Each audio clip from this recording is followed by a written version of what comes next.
Till death do you us part. Shortly after getting married, Hugh Hightower discovers his blushing bride is not what she seems.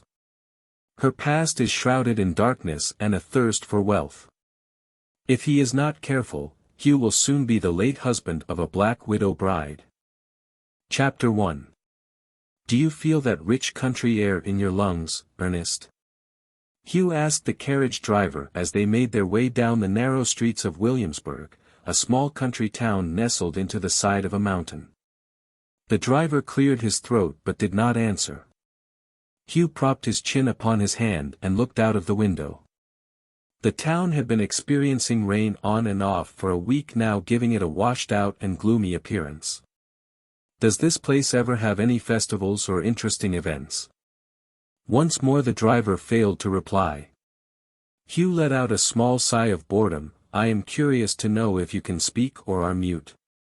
I happen to be more than capable of proper speech.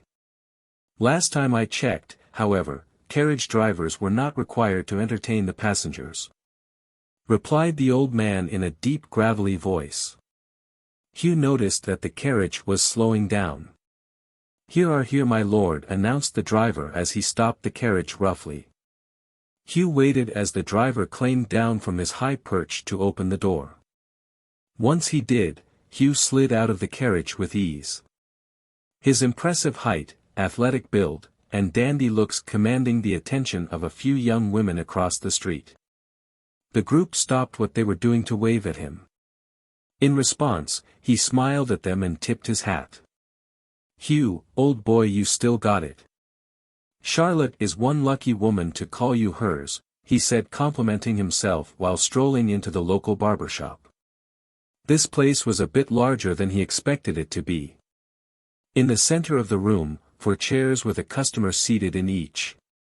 The air smelled strongly of powdered shaving cream and cologne, which was a welcome change compared to the rest of the town's soured aroma. Seeing that the barbers had their hands full at the moment, Hugh went over to sit down in one of the many wooden chairs that lined the south-facing wall. Upon finding a newspaper on a small table, he began to browse through it. Finding this edition to be a few days old.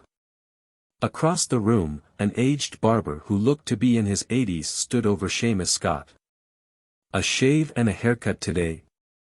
That'll be a bit pricey for most." "Don't worry, old-timer. I am good for it," he said, pulling out a few coins from his pocket to give the man. The barber began by tilting the client back in his chair. Then went over to a small cast-iron stove to prepare a hot towel. "How do you have any money, Seamus?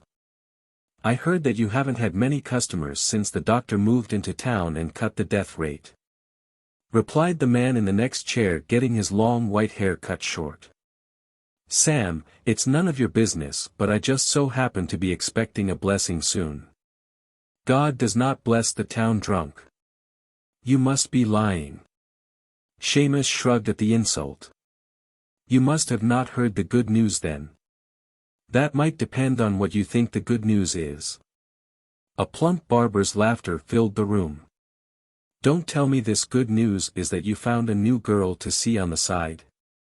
Then he shook his head. "If you keep this up, Martha will kill you in your sleep." Seamus's face grew beet red and balled up his fists. "I will have you know that I'm trying to be a better man than that."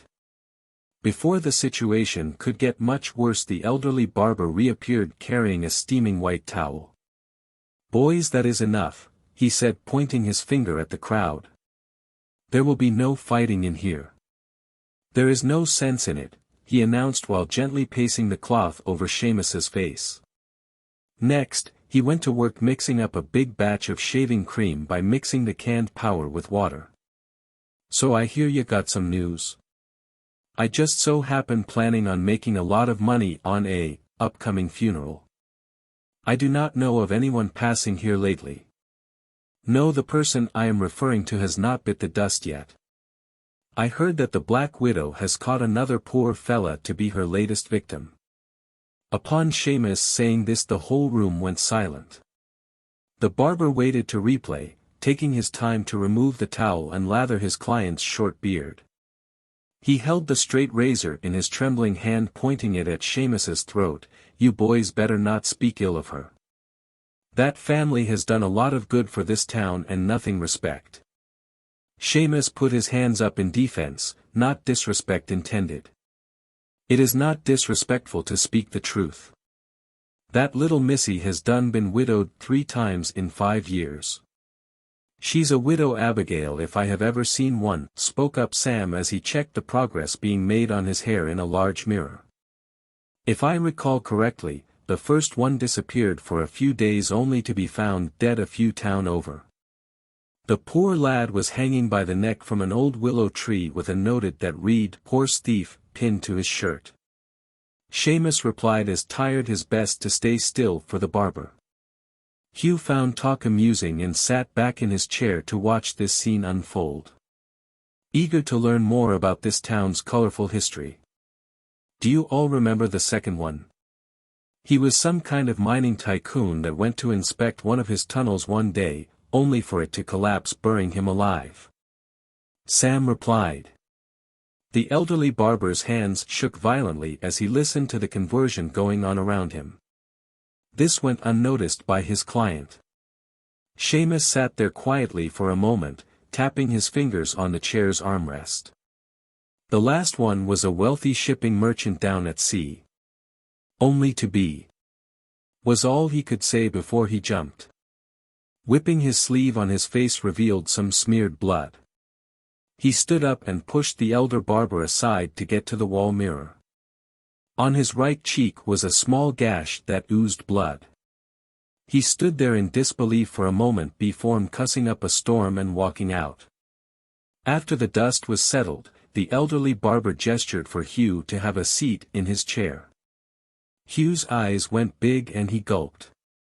Then turned to the man sitting beside him and politely asked, "I am not in a hurry.